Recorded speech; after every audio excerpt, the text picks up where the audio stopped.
ಇಂದ ಸನ್ಮಾನ್ಯ ಯಡಿಯೂರಪ್ಪನವರಿದ್ದಂಥ ಸಂದರ್ಭದಲ್ಲಿ ಮಳೆ ಜಾಸ್ತಿ ಆದಾಗ ಪ್ರತಿ ಮನೆಗೆ 5 ಲಕ್ಷ ರೂಪಾಯಿಯನ್ನು ಕೊಡ್ತಾಯಿದ್ರು ಪೂರ್ತಿಯಾಗಿ ಬಿದ್ದಂಥ ಮನೆಗೆ. ಆದರೆ ಈಗ ಅದನ್ನು 1,20,000 NDRFದಿಂದ ಬರ್ತದೆ. ಅದು ಕೇಂದ್ರ ಸರ್ಕಾರದ ನಿಧಿಯಿಂದ ಬರ್ತದೆ. ಅದು ಬಿಟ್ಟು ಇನ್ನೂ ಒಂದು 20 ಪ್ರಧಾನಮಂತ್ರಿ ಆವಾಸ್ ಯೋಜನೆ ಏನಿದೆ ಅದನ್ನು ಕೊಟ್ಟು ರಾಜ್ಯ ಸರ್ಕಾರ ಕೈ ತೊಳ್ಕೊಳ್ತಾ ಇದೆ. ಅಂದರೆ ಒಟ್ಟು 2,40,000 ರೂಪಾಯಿ ಕೊಟ್ಟಿವಿ ಅಂತ ತೋರಿಸೋದು. ಆದರೆ ಎರಡೂ, ಒಂದು ಪ್ರಧಾನಮಂತ್ರಿ ಆವಾಸ್ ಯೋಜನಾ, ಇನ್ನೊಂದು NDRF, ಎರಡೂ ಭಾರತ ಸರ್ಕಾರದ ನೀತಿ ನಿಯಮಗಳಲ್ಲಿ ಬರುವಂಥದ್ದು. ಅದಕ್ಕೆ ನಾನು ಮುಖ್ಯಮಂತ್ರಿಗಳನ್ನು ಆಗ್ರಹ ಪಡಿಸ್ತೇನೆ, ಕನಿಷ್ಠ ಇನ್ನೂ 2.5 ಲಕ್ಷ ರೂಪಾಯಿ ಆದರೂ ನೀವು ನಿಮ್ಮ ಸರ್ಕಾರದಿಂದ ಹಾಕಿರಿ.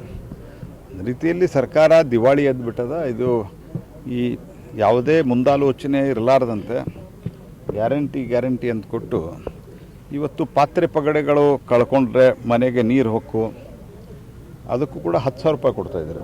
ಈಗ ಅದನ್ನು ಬಂದ್ ಮಾಡಿದ್ದಾರೆ. 5,000 ರೂಪಾಯಿ ಕೊಡ್ತೀವಿ ಅಂತ ಹೇಳ್ತಾರೆ, ಅದನ್ನು ಕೊಡ್ತಾ ಇಲ್ಲ. ಹಾಗಾಗಿ ಸರ್ಕಾರ ಇದ್ರ ಬಗ್ಗೆ ಗಂಭೀರವಾಗಿ ಪರಿಗಣಿಸಬೇಕು. ಈ ರೀತಿ ನ್ಯಾಚುರಲ್ ಕಲಾಮಿಟಿ ಆದಾಗೂ ಕೂಡ ಕೊಡಲಾರ್ದಷ್ಟು ನೀವು ಸ್ಥಿತಿ, ನಿಮ್ಮ ದಯನೀಯ ಸ್ಥಿತಿ ನಿಮ್ಗೆ ತಲುಪಿದರೆ ನೀವು ಎಷ್ಟು ಭಾಳ ದೊಡ್ಡ ಪ್ರಮಾಣದಲ್ಲಿ ಭಾಷಣ ಮಾಡ್ತೀರಿ. ನಾವು ಬಡವರಿಗೆ ಹಂಗೆ ಮಾಡಿ, ಬಡವರದ್ದು ಜೀವ ಹೋಗ್ತಾ ಇದೆ, ರಸ್ತೆಗಳಿಲ್ಲ, ಆನಂತರ ಆಸ್ಪತ್ರೆಗಳಲ್ಲಿ ಸರಿಯಾಗಿ ಔಷಧಿಗಳಿಲ್ಲ, ಆಸ್ಪತ್ರೆ ಬಿಲ್ಡಿಂಗ್ಗಳಾಗ್ತಾ ಇಲ್ಲ, ಬಸ್ಸುಗಳು ಸರಿಯಾಗಿ ಹೋಗ್ತಾ ಇಲ್ಲ, ಬಸ್ಸುಗಳು ಅಲ್ಲಲ್ಲಿ ನಿಲ್ತಾ ಇದ್ದಾವೆ. ಈ ರೀತಿ ಏನೂ ಪ್ಲ್ಯಾನಿಂಗ್ ಇರಲಾರ್ದೆ ಮಾಡಿ ಜನರಿಗೆ ಒಂದು 2,000 ರೂಪಾಯಿ ಕೊಟ್ಟಂಗೆ ಮಾಡಿ ಜನರಿಗೆ ಉಲ್ಟಾ ಇದು ತೊಂದರೆ ಕೊಡುವಂಥ ಕೆಲಸ ಆಗ್ತಾಯಿದೆ. 2 ತಿಂಗಳಿಂದ ಅದು ಆಗ್ತಿಲ್ಲ ಸರ್, ವೃದ್ಧಾಪ್ಯ ವೇತನ ಅದೂ ಬರ್ತಾ ಇಲ್ಲ. ಆಮೇಲೆ ವೃದ್ಧಾಪ್ಯ ವೇತನ ಬರ್ತಾ ಇಲ್ಲ, ಆಮೇಲಿಂದ ವಿಧವಾ ವೇತನ ಬರ್ತಾ ಇಲ್ಲ, ಯಾವ ಸಂಧ್ಯಾ ಸುರಕ್ಷಾ ಯೋಜನೆಗಳು ಬರ್ತಾ ಇಲ್ಲ. ಎಲ್ಲ ಸಂಗತಿಯನ್ನು ಬಂದ್ ಮಾಡಿ ಯಾವಾಗೋ ಒಂದು 2,000 ರೂಪಾಯಿ ಹಾಕ್ತಾರೆ 2-3 ತಿಂಗಳಿಗೊಮ್ಮೆ.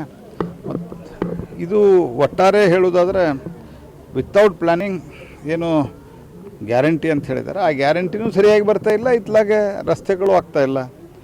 ನಾನು ಸ್ವತಃ ಒಂದು ಸರ್ತಿ ಸಂಬಂಧಿಸಿದ ಅಧಿಕಾರಿಗಳಿಗೆ ಮಾತಾಡಿದೆ, ಭಾಳಷ್ಟು ರಸ್ತೆಗಳು ಕೆಟ್ಟಿದ್ದಾವೆ ಅಂತ. ನಮ್ಮ ಹತ್ರ ದುಡ್ಡ ಇಲ್ಲರಿ, ಏನು ಅಬ್ಸಲ್ಯೂಟ್ಲಿ ಏನು ಅಲೋಕೇಶನ್ ಇಲ್ಲ ಅಂತ ಹೇಳ್ತಾರೆ. ಈ ಸ್ಥಿತಿ ಇವತ್ತು ಸರ್ಕಾರ ಬಂದಿದೆ.